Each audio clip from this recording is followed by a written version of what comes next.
Well, how y'all are this afternoon? This is your buddy George Jones down here at the Knob Creek Gun Range. Is that reversed? No. With my next installment on, hey, I got this old used gun. The old used gun I got today is a pretty old gun, just to tell you the truth. Um, the old used gun I got today is this,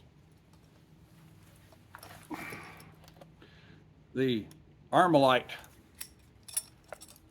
AR 180. Now, you don't see these guys around much. You don't see them for sale, very often. Occasionally somebody will break one out of an estate or something like that, and you get to see it. But you go to the gun shows, you go to gun shops, you just don't see them. Um, the AR 180 and the AR 18. This gun started out in the 1950s, and what it was a guy named Eugene Stoner was looking at various designs, and he had come up with the AR 10 and tried to make a run at military contracts with the AR 10, and nobody gave him a contract on it. So he come up with the gun known as the AR 15. The same thing, not very much happened. Then all of a sudden, he made some sales. Armalite sold a few of them to foreign governments, and Chuck LeMay, who was a general that wanted to go out and bomb Russia, he decided, he was running the U.S. Air Force, and he decided that the AR-15 would be a pretty cool gun and started trying to adopt it. In the meantime, Stoner was looking for something else. So he was looking for something that was easier to make than an AR-15, that required stamped sheet metal as opposed to investment cast receivers that were milled out and so forth. And he looked at the SETME, and the SETME was if you're familiar with the HK series of guns, 91s, 93s, and so forth, they're a sheet metal receiver stamped and welded, sheet metal lower, stamped and welded and so forth, and pretty simple and pretty easy to make. So he was looking to get into something along those lines, and he came up with this, the AR-18, AR-180 series of rifles, okay? And it's a pretty simplified in terms of manufacturing gun compared to the AR-15 M16. The upper receiver is shaped, stamped, and welded. The lower receiver section and trigger group is shaped, stamped, welded, sheet metal. The trunnion, of course, is steel, and the barrel screws into it and is pinned. Okay, it has a gas impingement system in it, similar to an AR-15. It has a gas key, I guess you would call it, like on an AR-15, that piece up there goes all the way up in here. And then the gas impingement's up here, comes off of this block, fills the gas tube up and drives the bolt assembly back. It has a rotating bolt like an AR-15 M16 does. It has takedown pin up here that you can break it down with. Breakdown's also back here. I'm not going to take this gun apart because it's not my gun. And my experience with this is very limited because, I couldn't afford to buy one when I was younger, and I can't afford to buy one now because they're super collectible. Manufactured by Armalite Inc., Costa Mesa, California, USA. Controls are semi and safe, just like on a AR-15. Fire control parts are very similar, and it's ambidextrous. The safety mechanism on it is ambidextrous. Now, one of the things you have to think about is this. An AR-18, AR-180 magazine. Looks kind of like an AR mag, doesn't it? Well, it ain't. Uh, this is actually a converted saw mag, okay, a 40 rounder that's been converted for use in an AR-180, AR-18, because this is the magazine's magazine catch. This is the catch cut for the magazine. So the magazine catch is made a lot different than it is on an AR. It's just this little gizmo in here, and here's your magazine release. This lever. You can see it there. I'll get it over where we can see it. Okay. And it has a folding stock. And this holding stock is a stud and a detent in here. So the way this works is you come up here and push in on those two pins, and it breaks and comes around and locks in right there. Okay, it doesn't have a buffer assembly in the stock the way an AR does. It has a dual spring back in here, kind of puts you in mind of a blowback gun, but you know, there's not much similarity between it and an AR-15. It does have a rotating bolt. It does have a gas impingement system. This is not at all similar to an AR-15, but works basically on the same principle. It is much cheaper to manufacture than an AR-15 is. Now, what happened to it? Well, by the time they come out with this guy in the mid to early 1960s, and how this gun come to happen was the U.S. Air Force wanted a short takeoff and landing aircraft. They wanted an airplane that was propeller driven and would take off on short runways with heavy loads and land safely on short runways with heavy load. What they got was the Fairchild Porter. Okay, so when the Air Force came along with a research and development grant for Fairchild Aircraft Corporation, who just happened to also be in the gun business, there was enough side meat on it to allow Eugene Stoner to divert $250,000 to the development of this. So that's how that happened. And it didn't sell well. The military didn't pick it up at all. The Navy bought some of them for SEALs because they kind of liked it, because it was radical in design. The Irish Republican Army procured 7,000 of them somehow or another, you know, when they were trying to throw the yoke of tyranny of the British Crown off their shoulders in Ireland, you know, and a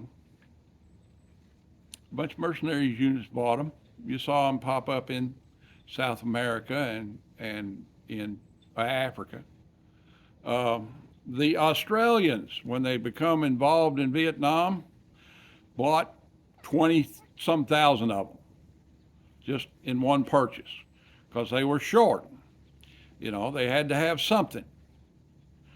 There wasn't a gazillion surplus M16s on the market at the time in 1965. So they bought these. They also come up with a gun themselves called the Leader carbine, which was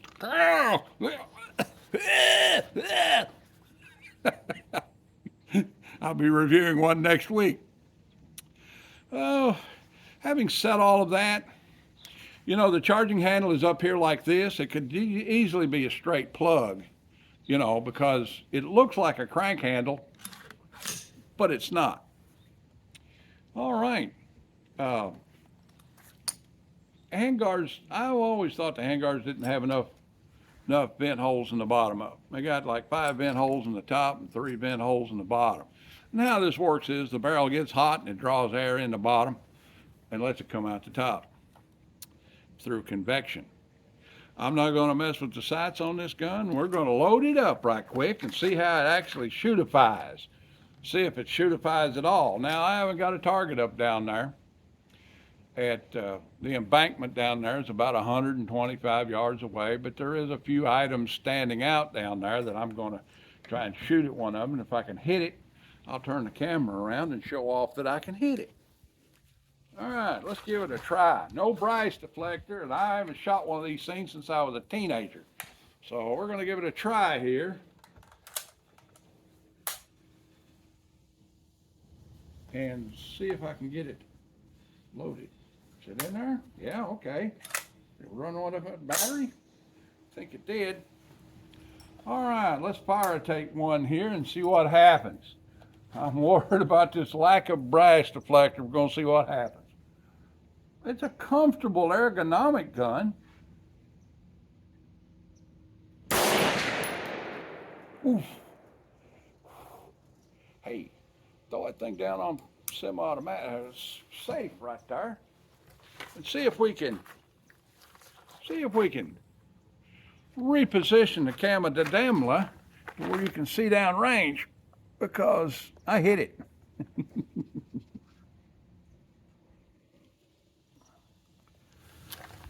Okay, hit it. He hit-itated it. Oh, well, handle's in the way. Let's get it over there. Look at it. See if we can. Let's see if we can shoot something now.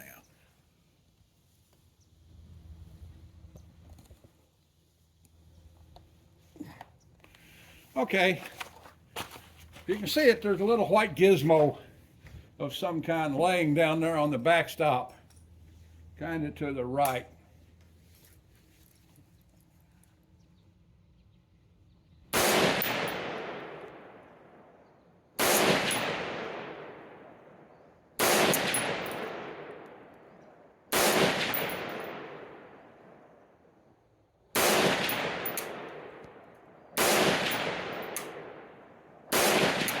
There it goes. I think it's an old white antifreeze jug or something.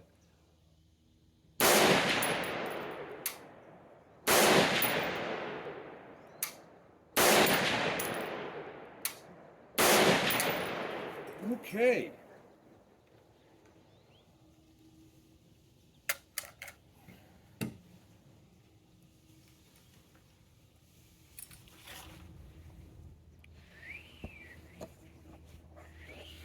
Back over to me here. I hope you got that. I couldn't see it if you got it or not. But it's a long way from being a man-sized silhouette target. I didn't hit it every time, but by God, it knows I'm here. Now, I didn't shoot all that ammo. 1, 2, 3, 4, 5, 6, 7, 8. What are my thoughts? Well, it has a little bit more felt recoil for some reason or another than a standard AR-15 does.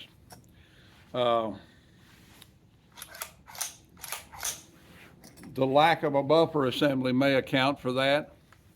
The weight may actually be a little bit more than a standard AR without all the plethora of stupid gear put on it.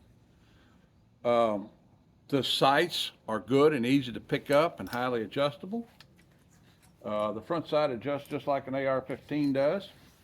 It has a 3-prong bird cage on it, 3-prong on it, which is a wire cutter type sight, or wire cutter type muzzle brake, but it's fully enclosed on the bottom one.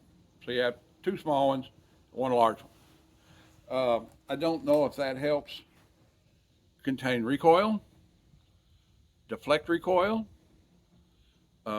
detect flash, but it is of the wire cutter type muzzle brake.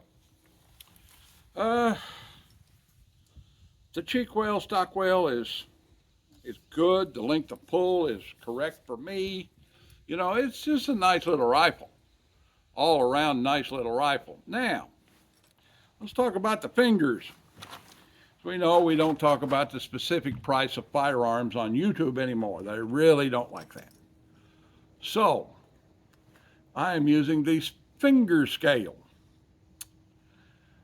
Current value of this rifle today is a little bit higher than two hands. We're probably talking about 12 to 13 fingers. This rifle is in excellent condition. There's not a scratch on it.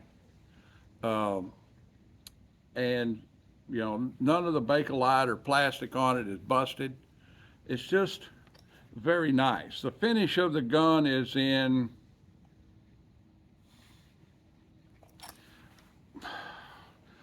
I'm going to say NRA 98 or better. Okay. So that puts it up there about 12 fingers. It hasn't spent the last 20 years rolling around in the trunk of a police car.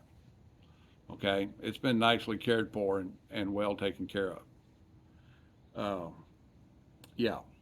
About 12 fingers. If you see one, that's the thing. If you see one, because, you know, they sold 8 to 10,000 of them domestically for private sale, you know, and the bulk of them went around the world. Certain amount of thugs have used them and they wound up being cut up by the police. A certain amount of thugs have used them and they wound up getting thrown in the river. You know, a certain amount of them are in the private hands in very dark closets of eccentric collectors that just won't get up off of them. You know, and sometimes in these days, that private collector passes away and his family don't want them guns and the cops wind up with them and cut them up. You know, and there they go. Well, that's about the size of it for this installment on 8. I got this old used gun, the AR 180 by Armalite. Like, take, share, commentate, and subscribe. Leave me a $1 in the Patreon bucks if you want to, and if you don't, well, I keep right on making content for you. Be of good cheer. We have had poor leadership before. Okay? Be kind to everyone you meet, but have a plan. Go check on your old people. Join the NRA. They'll take these idiots to court and tie them up. I mean, you know. Your local election, get out there and vote right. That's about all the public service messaging I can stand for the time being. So God bless everybody and God bless America. And we'll see you when we see you. Bye now.